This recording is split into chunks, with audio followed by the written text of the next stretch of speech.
Luke had hiked alone many times before. Alaska teaches you two things quickly: how small you are, and how quickly things change. The forecast had warned of possible precipitation, nothing dramatic. Early September usually meant cold rain at worst. He had packed for 3 days in the mountains. Enough fuel, enough food, a good sleeping bag rated well below freezing. He wasn't reckless, just confident. By mile 3, the rain started. By mile 5, it hadn't stopped. 33 degrees. The worst temperature. Too warm for snow to stay powder. Too cold for rain to be harmless. Everything became wet. The trail turned to muck. His boots sank into black tundra soil. Water crept down into his socks. "Don't wet your pants," he muttered. It was a joke among winter hikers, but it wasn't really a joke. Once your base layers are soaked, your body loses heat relentlessly. He kept moving. By mile 7, snow began mixing with rain. At first, it was beautiful. Flakes catching in his beard, dusting the brush. Then it began sticking. Then accumulating. The trail narrowed, then disappeared entirely. Luke paused and turned slowly in a circle. White, gray wind, silence. He turned on his Garmin InReach Mini, not because he thought he'd need rescue, but because his wife liked seeing the little tracking dot move across the map. Now that blinking signal felt fragile, a thread tying him to civilization. He checked his watch. 9.5 miles in, 3,600 feet of elevation gained. The hard part was still ahead. The stream he'd been following narrowed into rocky channels. Ice formed in thin sheets over boulders. Snow filled the gaps between stones, hiding unstable footing. He slipped once, caught himself. Slipped again. The second fall hurt. That one hurt, he breathed. He stayed crouched longer than he meant to. His hands felt wrong, not just cold, distant. He flexed his fingers. They responded slowly, like they belonged to someone else. That was the first flicker of real fear. If his hands stopped working, he couldn't set up his tent, couldn't light his stove, couldn't survive the night. The wind shifted suddenly, sharper now, cutting across the saddle above.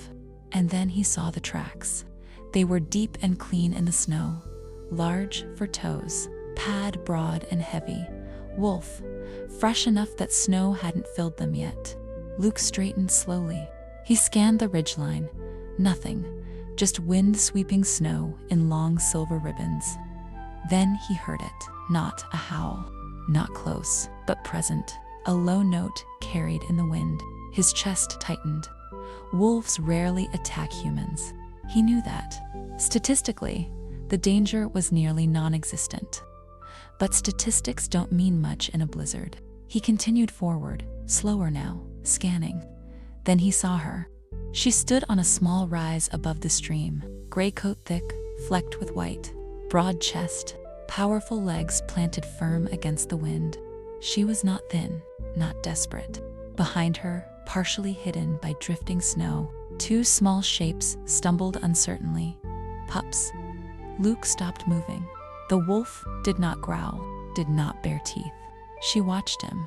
Her body language wasn't aggression. It was calculation. The wind increased again, and snow intensified.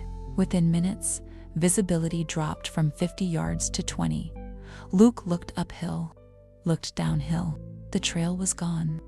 The stream nearly invisible, the world turning white. He slipped again hard, striking his hip against a buried rock. He hissed through clenched teeth. When he looked up again, the wolf was closer, not charging, just closer. The storm escalated from bad to violent in less than 10 minutes.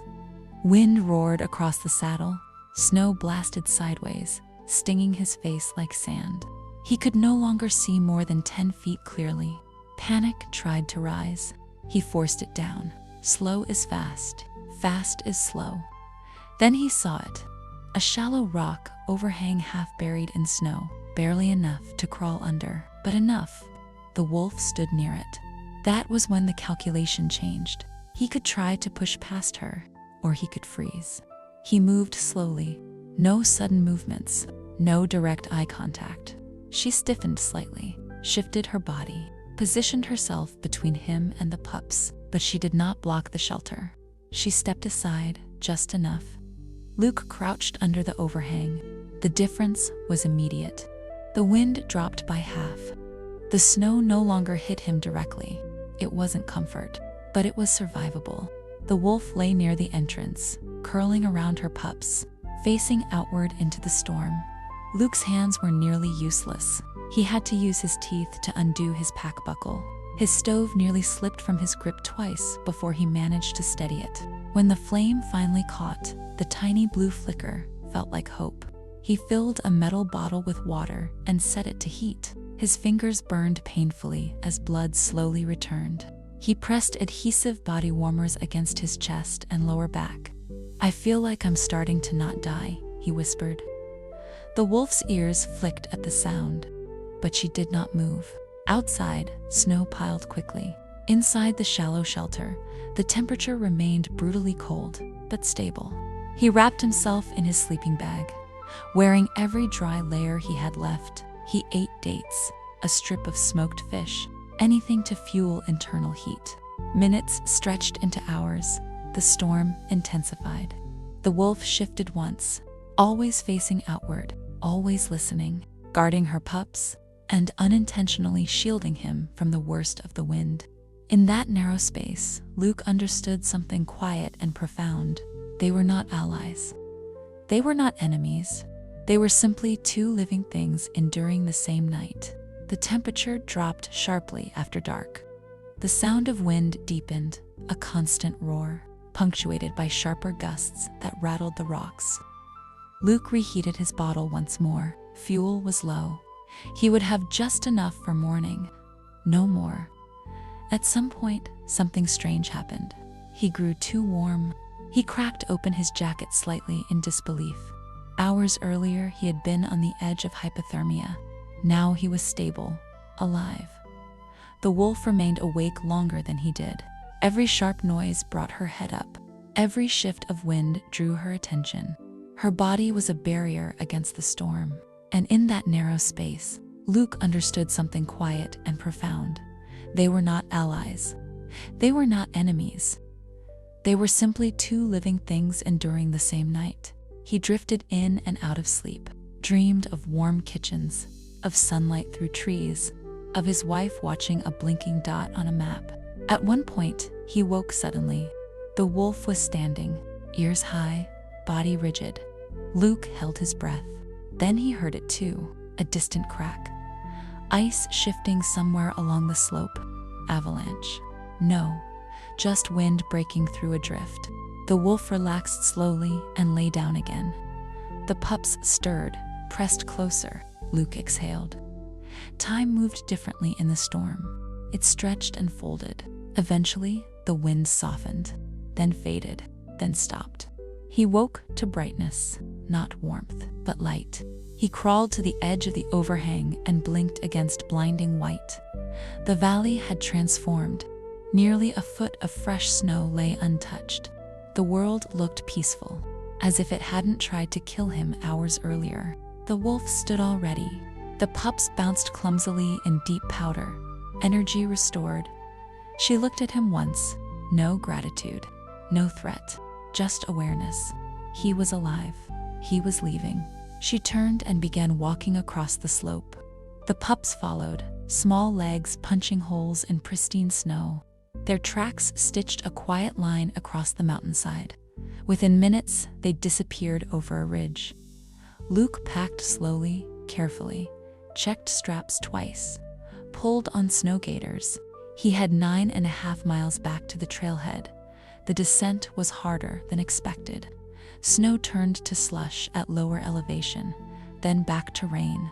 Typical Alaska. His pants soaked again, his socks wet, but this time fear did not follow. 3 miles left, 1 mile left. He could see the parking area through trees. He laughed once, short and tired. He reached the car soaked, cold, exhausted, but alive. Sitting in the driver's seat, heater blasting, Luke stared at his shaking hands. He had planned to push deeper into the mountains, cross glaciers, chase old crash sites, but the mountain had given him its answer, and so had the wolf. She had not rescued him. She had not befriended him. She had not trusted him. She had simply allowed him to exist within her storm boundary. And sometimes, in the brutal arithmetic of survival, that is enough. People imagine wilderness as either cruel or magical. It is neither. It is indifferent. The storm did not care about him. The wolf did not care about him. But in that indifference, something powerful exists. When conditions become